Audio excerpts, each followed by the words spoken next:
Today we're going to talk about the business of influence. So get your social media ready, lots of hashtagging, lots of adding. And I'm going to introduce your moderator today. Her name is Kim Barbosa. For over a decade, she's been working in the digital space, the social space. She's now Senior Director of Influencer Relations. Hi, everyone. So excited for today. Thank you for the awesome intro. Like she says, I'm a Senior Director of Influencer Relations at CAGBG. So I actually lead our Influencer Relations department, really helping our brands figure out who's the best influencer to work with, and really, leading our from full end-to-end full execution of all our influencer relations partnerships. And that's really across fashion, beauty, lifestyle brands. So super excited to be here and so excited to bring up these 4 amazing experts who really know the business in and out. So come on up. Thank you for all coming. I think it'd be great if we each kind of do a quick little intro of who you are. My name is Erin Cutler. I run a influencer management company called Neon Rose. I started off as an entertainment attorney, and when Instagram launched, I became obsessed and transitioned into the industry many years ago and have been on the brand side, and I'm on the talent side now, which is my first love. So Sophie here is one of my clients, and I was just put on this panel about 30 minutes ago, so forgive me if I am completely unprepared, but this is what I do every day, so hopefully I'll be okay. You got this. Yeah. I'm Sophie Jaffe. I am repped by Erin, and I made her do this because I've done a couple panels where I'm speaking about this kind of stuff, and there's all these holes left in the conversation. I'm like, well, my manager would answer this way better. And I think that the whole complete picture here is really important to paint. Like, I wouldn't be doing what I'm doing without Erin, and maybe I would, but way less of it and way less pay and way more work. So that is my intro for Erin. Now for mine. I am a yoga instructor and own a superfood company called Philosophie. And I'm an influencer, but first and foremost, I'm a yoga instructor, personal trainer, and founder of a superfood company, and then a mom to 3 little ones. Hi, my name is Mona. I am a pharmacist by trade, pharmacist turned into health and wellness blogger.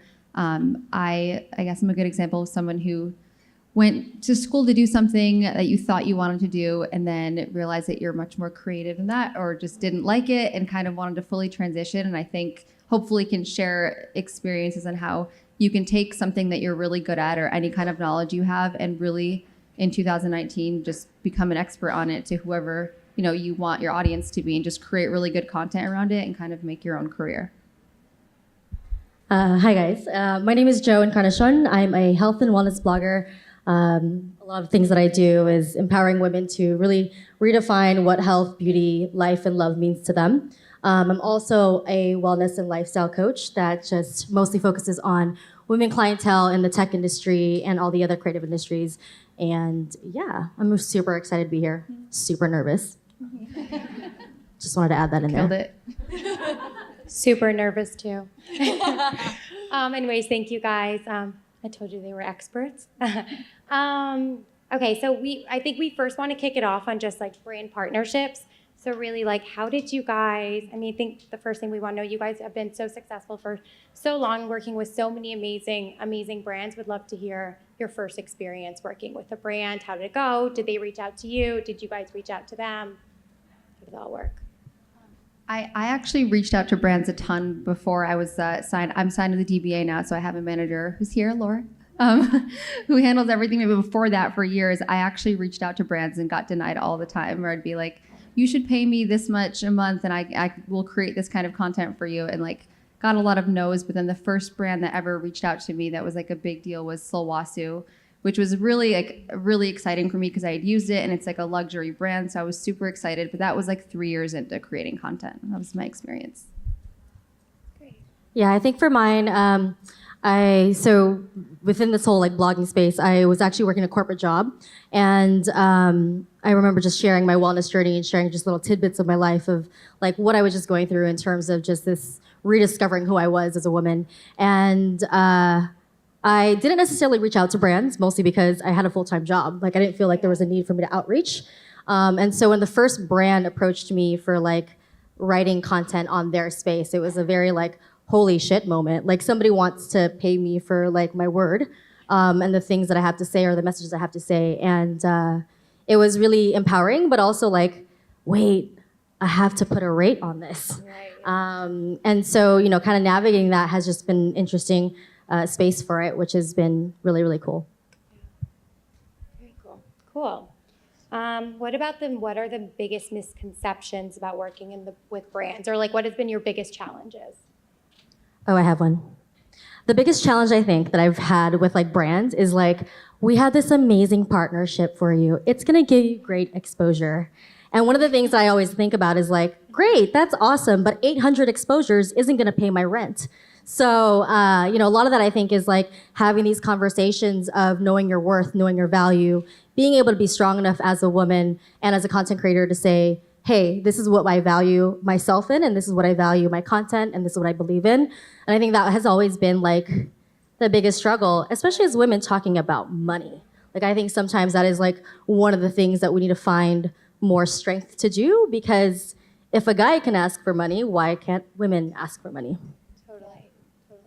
That being said, what is like your, I guess, like understanding all these challenges you guys might have gone through with brands, what is your ideal client? Sophie.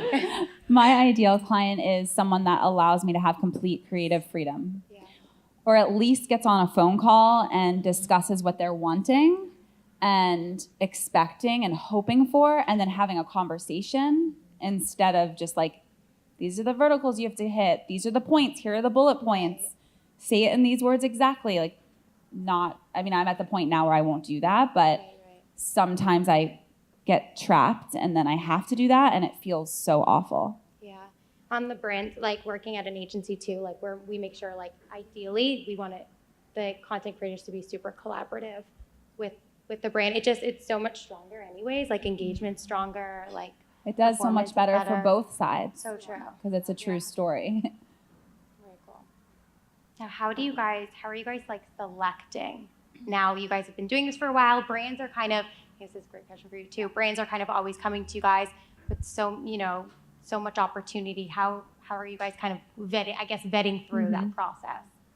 I can say that. Having been in this space for so long, it's become, I think a lot of people are talking about, is the space like oversaturated?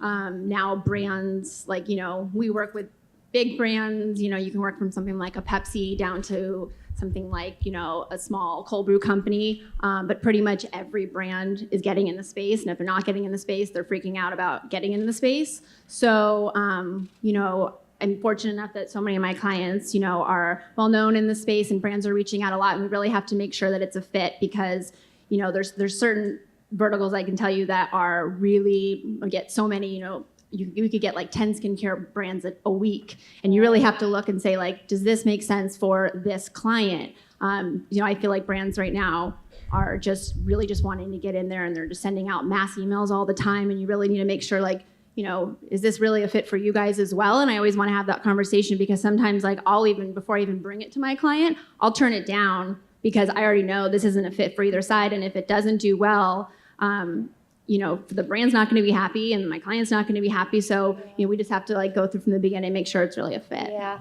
On the other side too, like talking to brands too, that makes sense, because the brands also don't want to see like sponsored. You know what I mean? It doesn't look authentic to their audience. It doesn't look authentic to the brand. So that's definitely something, I think, on both ends. I think a lot of it too is like, one of the things that I do when it comes to vetting for a brand partner is looking at like, what is that brand value and what do I value as a content creator? Do they hit the things that I value, and do they hit the brand messages that my brand as a blogger or an influencer is trying to reach? And if not, can we find a collaborative effort that like maybe it doesn't quite work, but like here is what I want to speak upon, and here's how I can maybe see this campaign working in that. So like for me, I have this what I think in my head is like the soft checklist of like, how's their brand ethos? Does it align with my values? Do they really truly believe in my mission?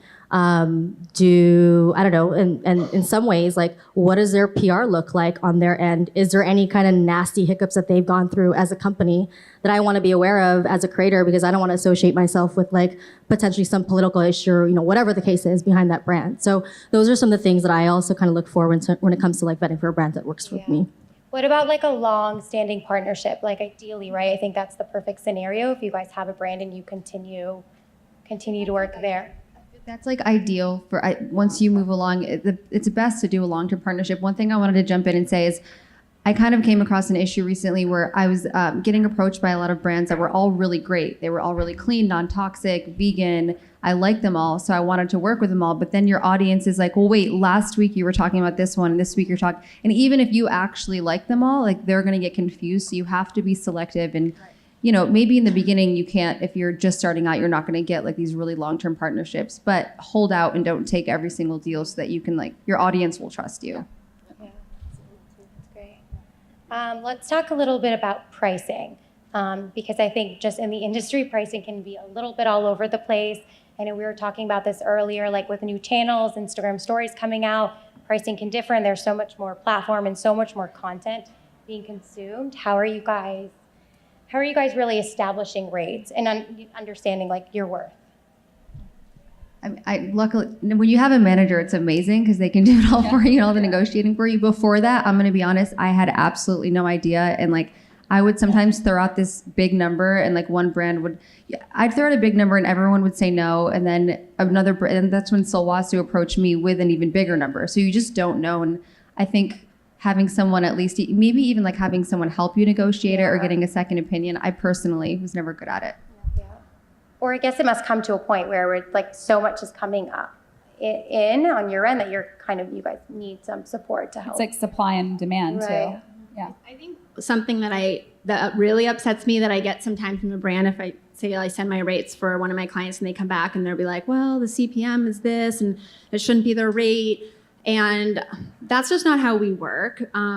We put a really big value on time and energy. And when you have 50 brands reaching out to you and you only have 30 days in the month, you don't want to have sponsored all the time, and you really want to make sure that you really choose the brand, you know, which brands you're going to do, whether that's 3 ads a week or if it's 2 ads, whatever it is.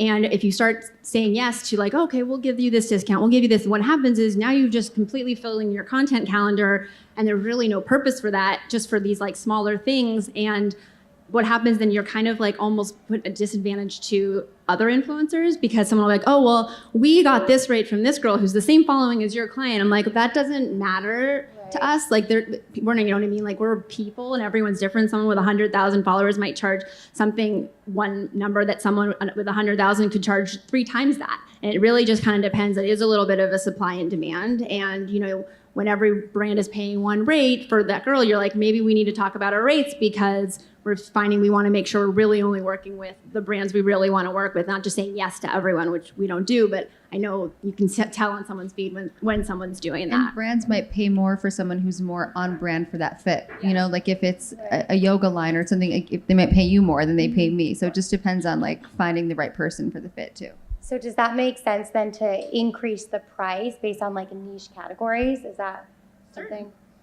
Yeah, it could be certain things. Like if you're fitness, for example, and you can't, you know, and you're like, you really want to work with a fitness apparel line, you know, your rate it's going to go higher because maybe you're now going to have exclusivity with them. And you have to think about exclusivity has a price because that means if I'm going to say I'm exclusive with X brand, I now have to say no to every other similar brand. And there's a price tag that comes with exclusivity. And it's such a benefit to the brand too, because like you were talking about, like, sure, of course, we all probably like 10 different granola bars, but if Sophie's posting a different granola bar every day, people they don't see that as authentic, even though we know as real people, if you think about it, you probably eat 10 different bars yourself. Mm-hmm. But influencers, unfortunately, will get a little bit of slack for that. Mm-hmm. So we have to be kind of thinking ahead of the followers to make sure that we don't, you know, get that. I think for me also, just everyone's hitting what I want to say, so it's been really good. I'm just enjoying the ride. But I think for me, as is life, I've learned with influencer world by making lots of mistakes. So that's really like signing exclusivity with a yoga brand a few years ago was one of the biggest lessons and mistakes, but lessons, we'll focus on the good, because the feeling of being exclusive with someone and then also being limited and saying no to so many different things, and they paid me so little because it was based on followers, which is, as we all know, no longer something that matters. It doesn't matter. Like, you can buy your followers. You can't buy a community. You can't buy authentic connection, and you definitely can't buy someone who's going to go out there and buy that thing you're selling. So that rocked me for a long time, and for months I was kind of like in a depression over it because it just messed with me so much. But now I've learned so much. Like, if you want to have me exclusive and only wear your yoga wear or your athletic wear, or only eat that one thing, that's worth a lot more than just whatever that post value is. It's more than that because you're living and breathing that brand, and that's a lot. So, I mean, I think like for all of us, what's really great is like we have management team, and I have my manager here too, and she's amazing. But like prior to that, in terms of like pricing and stuff like that, when everybody is just getting started off, I think I approached it a little bit differently. My husband happens to be a wedding and lifestyle photographer, and in the beginning of things, as I mentioned, I used to work a corporate job. So I was working at Visco as a director of curation, and because of my experience there of understanding creators and brand partnerships and what it meant to be a creator who was trying to make a living out of this, I priced it based on that. So my pricing model when I thought about things was like, how much time and effort and energy am I actually putting into that? If my husband is shooting my content, and technically if I was having to pay for him, it would be $750 an hour. So like, I have to think about like, what does that cost mean for the post that I'm producing for somebody else? How do I fit that in? If the quality of my photography is gonna be greater because I'm using a professional photographer, professional camera, or investing myself in equipment, or learning how to invest in new skills, I'm gonna price that shit up too, because hey, I'm investing in my business, and a brand should invest back in the content I'm producing for them. So, you know, I looked at the way I approached even like the business model. Like, if I'm technically spending a good 10 hours of emailing, of going back and forth, of engaging with my community, of actually posting this particular post for this brand, I kind of want to make between $50 to $75 an hour on that. And so to me, that was kind of in the beginning of things, what my pricing was. And then the whole like exclusivity thing started to roll around, and I was like, I don't really know what that means. And thankfully at that point, when I started seeing that verbiage, I already had management team to be able to help me figure that out. But those are definitely some things to kind of keep in mind. The other thing to keep in mind is that a lot of these brand partners, in terms of usages of images, is also going to be something to think about. A lot of these brands might want to, in your contracts, will say things like they own the copyrights to your images. As a content creator, as a photographer, all that stuff, you're the one who owns the copyright to your images. So I definitely put that into consideration in my pricing in the beginning of things too. And it explicitly says, like on my website, terms of usage, they have Creative Commons usage on my images. They don't own the copyrights. If a brand wants to purchase the copyrights of my image, for sure as hell, I'm gonna price that up so that they can purchase the copyrights for the images. So those are some things to also kind of keep in mind as you guys are negotiating and like figuring out your contracts, to take a look to see what are the rights usage to the images, because that can definitely impact your pricing model. Yeah. What about, just curious, what about like Instagram stories? Like, we see a lot, like I'm sure you guys are seeing, like views and conversions are actually so much stronger there. Has that like changed your pricing model, and like if you put more emphasis on that?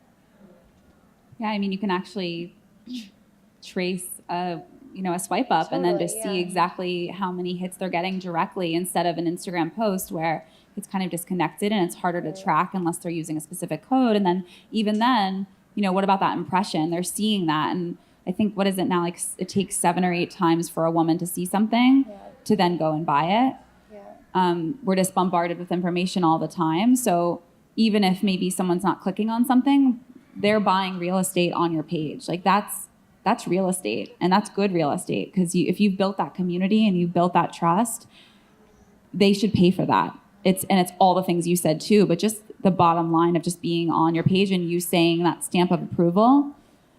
But yeah, stories have been, that's big. And that, it's shifted. Like, at first it was like, oh, we're going to charge extra for the swipe up. Yeah. And like, I remember we got into something at one point where like, we hadn't had the conversation in between, and it was kind of like, yeah, we charge for a swipe up. And then it was like, no, we don't do that anymore. And I was like, what do you mean we don't do that anymore? That's where the money is. Like, they make their money. She was like, no, everyone just expects you to do a swipe up now. So like, we're changing with the times, like very rapidly. It's all happening quickly. And in real time, we have to have conversations and keep the communication going and be like, well, I don't know. What do we charge for that? Well, now no one's charging for that. It's just expected. Right. But we should charge more for that. Okay, then let's raise our overall story rate. Yeah, and like where to figure out like bundling and all that stuff. Exactly. Yeah.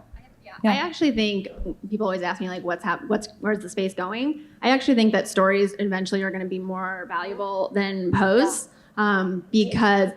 purely because you can track the ROI, which is your return. And for brands, I work with there's a lot of agencies out there that the only thing they do for their clients is Instagram stories. They don't even do feed posts. They don't do blogs. They don't do any of that because they just can't track the success. They can't see the conversions. They can't see the genuine impressions because an influencer who maybe purchased their following, their posts might do great, but then you see their story and you're like, how do you have 200,000 followers and you have like 1,000 views on your stories? And that's how I'm like, that person clearly has a fake following. But before brands were asking for insights, it was really difficult for brands to really be able to tell what was real and what wasn't. And so I think for brands now, they're seeing, oh, wow, they can really see if someone is selling something. Or it's not even just because I always say to brands, like, my clients aren't sales girls. They're influencers. They're not out there to sell your product. They're out there to tell people about things that they love. And eventually someone's going to buy it. But Sophie could post something and that day someone's not going to buy it, but then the next day maybe Joe posted, and then they're like, you know what? I keep seeing it. Now I'm going to buy it. And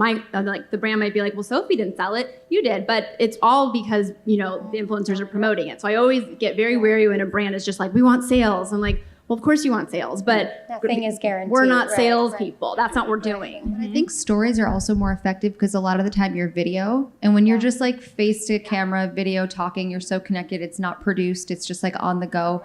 I found that when I had an online course that was like my first product I sold, and literally we'd be like, okay, do a story, and the sales would just go up some because it was me talking and explaining. So I think it has like a twofold benefit. There's so much value in stories, honestly, to price that a little bit higher.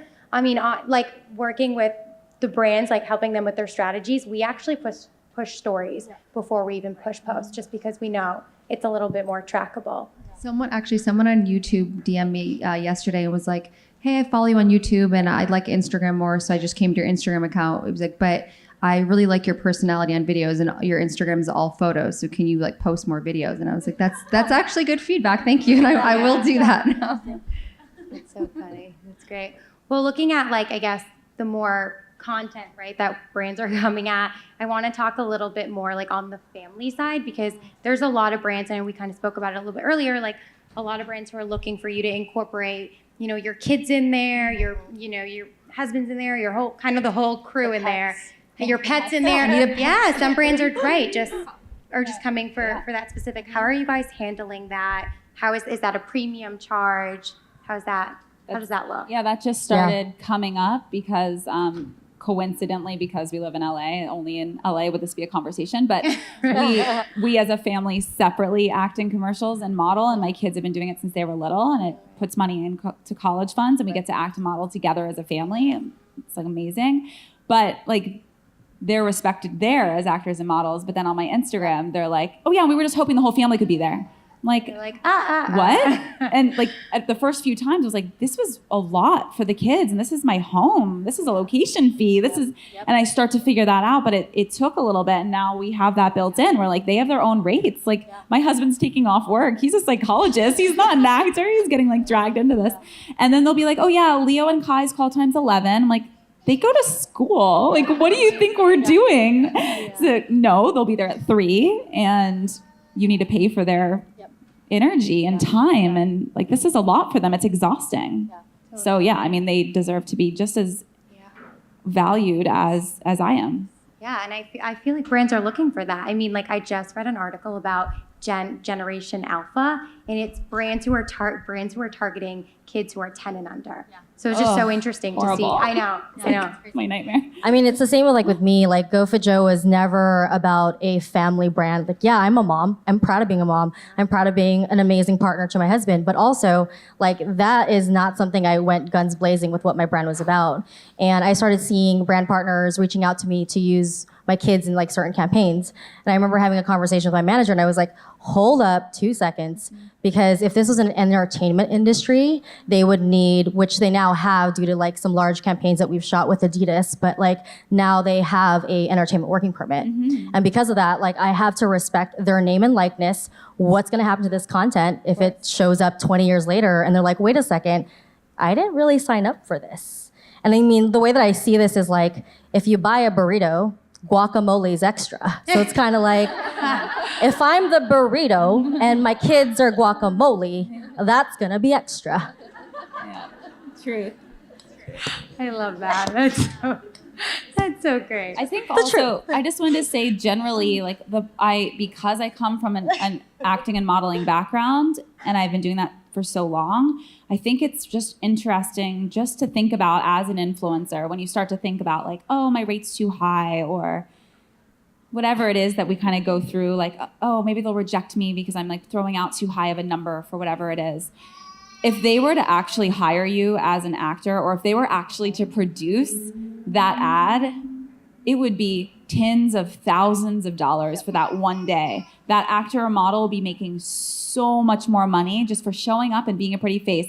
Never mind creating content, buying the equipment, shooting it all themselves, editing it all themselves. I don't even know how to edit, and I'm editing now. Like all of this stuff that they would spend so much money on. Some of these commercials are hundreds of thousands of dollars, and then they'll come shoot in my house for what, like, nothing, pennies in comparison, and get a whole happy family. And just remember that, like, some of these brands are not doing that route now, the traditional route of advertising, and they're going to influencers. So respect your time and energy and how much that you're doing, and loop that in, like you were saying, when you add up the cost. It all matters and it all counts, and you're still saving them thousands of dollars, sometimes hundreds of thousands. And it's been so much more effective, right? Yeah. I mean, like, you transitioned kind of not working with so many celebrities versus true, authentic content creators. I know celebrities who are like, how can I be an influencer? Yeah. Literally, they're like, teach me how to be an influencer. I'm like, but you're, what? Yeah.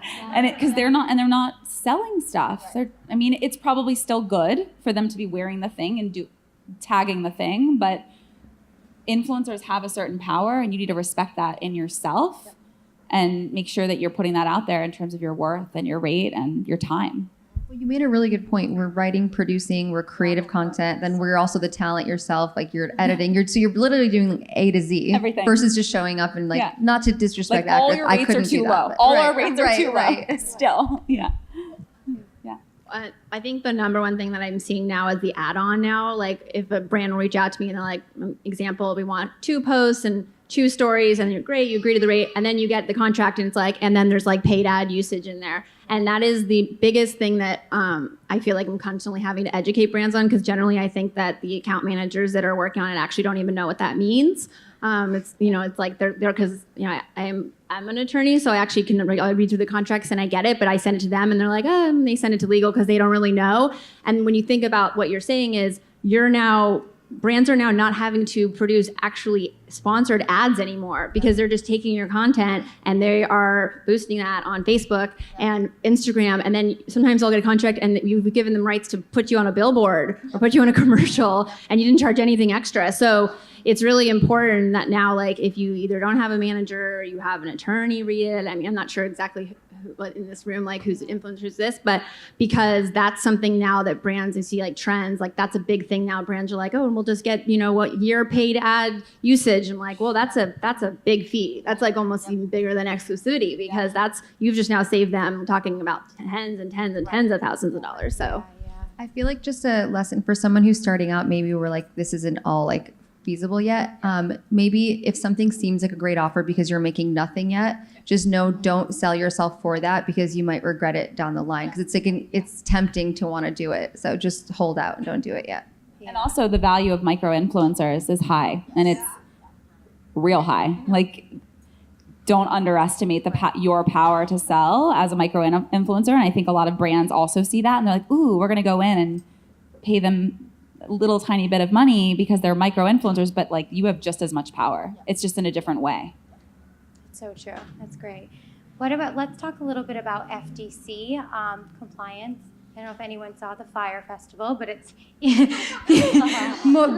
coming. I mean, we all know because we're in the industry, but it's kind of right.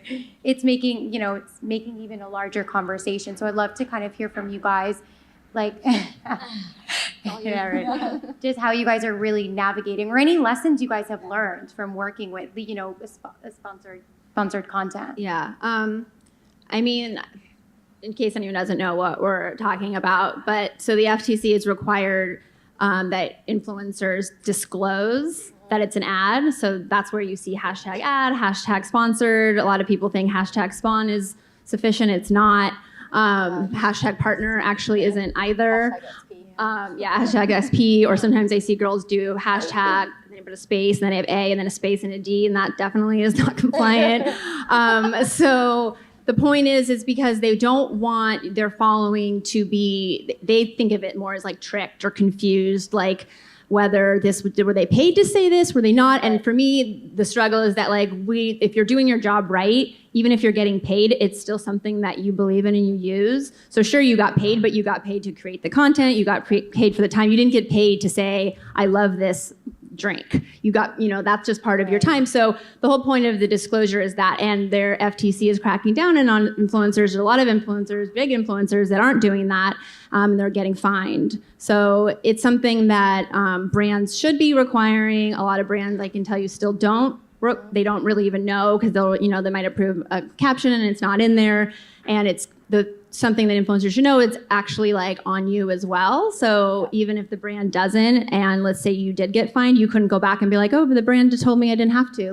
That doesn't matter, because the government tells you had to. So it's your responsibility. It's your real estate, right? So it's your responsibility, and it's also our responsibility to talk to your friends that are influencers maybe, or someone, and be like, hey, is that an ad? Maybe you should call it out, because a lot of brands are getting away with this, and they are making so much more money, and it's really robbery, and it's illegal. And they're going to get, and then you're the one's going to get stuck with the fine. Right. It's unfortunate though, because influencers sometimes they do get a lot of slack when, they post it and it's hashtag sponsored, and I read the comments and people are like, oh, you're just saying that because you got paid. And I think that's where the conversation has to change, because obviously the influencer space is really big, and if everyone's doing their jobs right, they are writing a hashtag sponsor, they are doing, and everyone's doing it. So people shouldn't be getting, slack for writing that because they're compliant, because a lot of girls don't do that because they're worried. They're like, oh, I'm going to get negative comments, or I'm going to have less engagement. And yeah, sure, every influencer can tell you they get less engagement on an ad than you do. And that's known, and brands know that. But if everyone kind of in the space starts to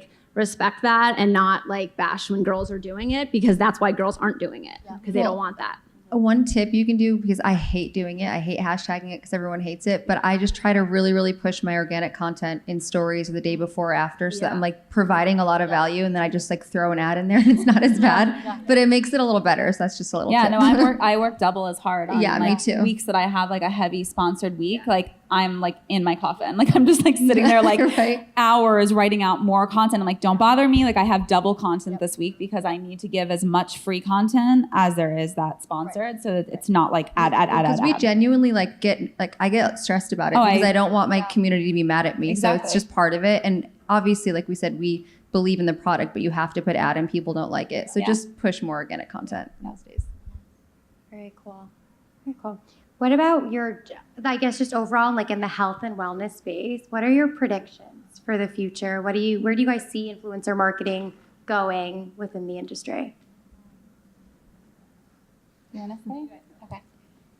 I just see it growing, and I think for every person that's it's too saturated and it's going to die, I think the opposite. I think it's going to be more regulated. I think hopefully it won't be so much like the wild, wild west, because right now it's insane. One company will come to me and be like, can I give you $150 for these 3 posts? I'm like, it's diapers this week. No.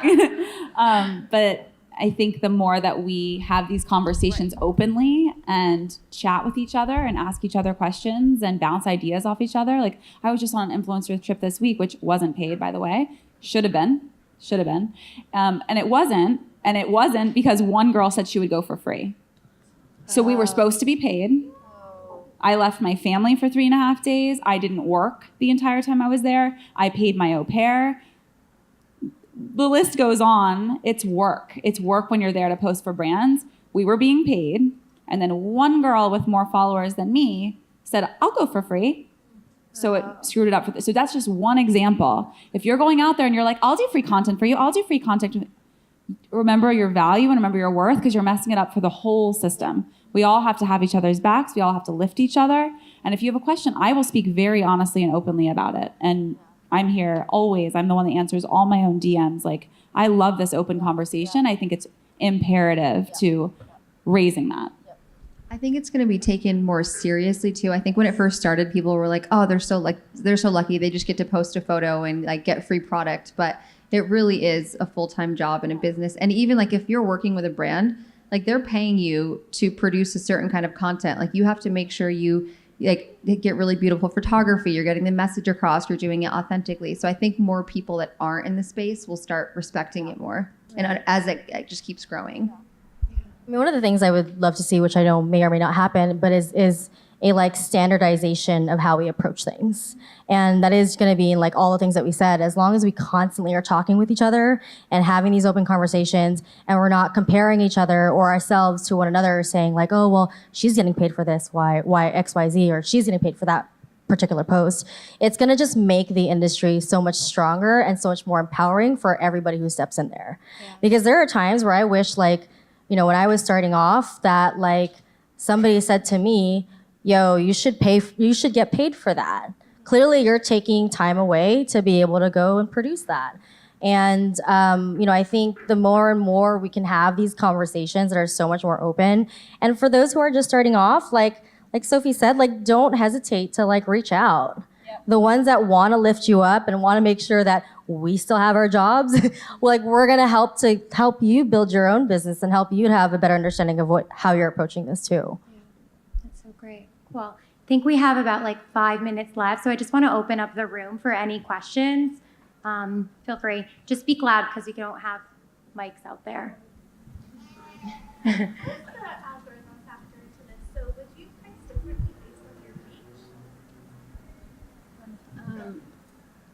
I think that I would kind of think of that as two different things.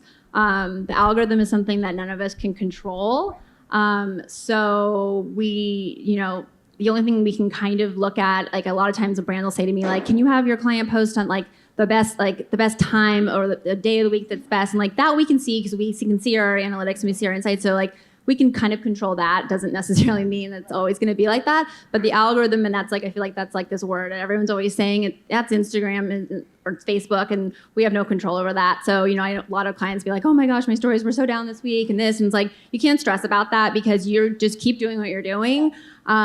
And in terms of charging for reach, I actually think that when we say how like you don't do it based on your following, you're really doing it based on your engagement. So I could have a girl that has 20,000 followers, but she's like, I'm getting like 30,000 or whatever, I don't even know, 20,000 views on my stories. Like she's now like, her price should be a lot higher because that means that everyone following her is actually watching her stories and they're probably purchasing product so she could charge potentially more than someone who has a lower engagement. So it's not just reach. There's not really like one thing that we're like, that's how you base your price. You want to look at like it's everything. a mix. I agree. And in your audience, look at your audience too. Like even if your reach isn't there, maybe your engagement isn't, or you don't think it's so strong, look at your audience. Like where do you over-index in your niche space that you're doing? Because that's so much. That's so impactful for a brand as well. And just make sure you know like what makes you special. Like it might like, okay, well the algorithms really like screwed this part up, but you know, I have amazing community here that, you know, during these times, like we have a conversation going and they show up and they care what I have to say and I care what they have to say. And that's what you can pitch to the brand. Like be your own salesperson for yourself. Like, well, yeah, maybe this is not as strong, but look at this and just know where your what's the word? Yeah. Worth, I was trying to find where your strengths are. Yeah. So for those who have gained traction, when is a good time to start looking for a management team or manager? I would say personally, it's when you're just too overwhelmed to like it's like supply and demand again, right? So you're just like bringing in so much and you're just too like I had all these spreadsheets like up until like the end of last year actually. I was doing a lot still on my own because I was like, oh, well, I'm going to save on my manager's percentage. So then I was doing like 8,000 times the amount of work, and I can't read contracts. So I was making mistakes, and it's really just more about like, how much work do you have coming in, and how much time do you have to do all of that? Like, I have 3 kids. I don't have time to read contracts all day. And actually, it would be several hours a day if I actually had to do it all myself. Bless your soul. But I think it's really more about like, how much energy do you have for this? And then I would say ask people that you trust in the industry, like who their management team is, and then see. In terms of agents, I think that's more like modeling and acting like the traditional way. I think when it comes to influencing, you just need a good management team. But you're also seeing a lot of crossover these days too with influencers working on talent. Sure. And getting hired to work on talent too. And sometimes your manager might be well versed in that, or a manager can be well versed in that. And so that's something to kind of think about too. So same thing with Sophie. I remember at one point I was like, I have spent 40% of my day looking over contracts. And that was not okay with me. Or like chasing people to pay you. Yeah. Like it's been 90 days. It was one of those things where I'm like, I'm coming down from my office late for dinner because I'm reading contracts. And here's my family eating dinner and I'm reading a contract. And that's when I was like, all right, it's time. And even then, like, I didn't think I was ready to look for management. I never based it off of numbers. Like, I never based it on like where my follower count was or like whatever the case was. It was like, I think I'm in over my head and I want to get there before I suffocate. And I want to be able to have help before I suffocate. A lot of things too, like I always like tell people, as scary as it is to hire help in the beginning because you don't know if you can afford them or if like your rates are going to be able to do that, hire help as quickly as possible because it's just going to help you continue to grow and get better at your business and help you focus creating the content that you want to create. Also, that you would never get a manager right away because in order to become an influencer, you have to build a community, and you can't build a community if you're selling from day one. So it's going to take a little bit of time for you to just put out organic content. And then once you feel like it's really turning into a business, I would say it's never too early to, I wanted one even before I had one. Yeah, then I was waiting to get one. So I think it's always helpful, but don't start off like selling right away. I think we have time for about one more question.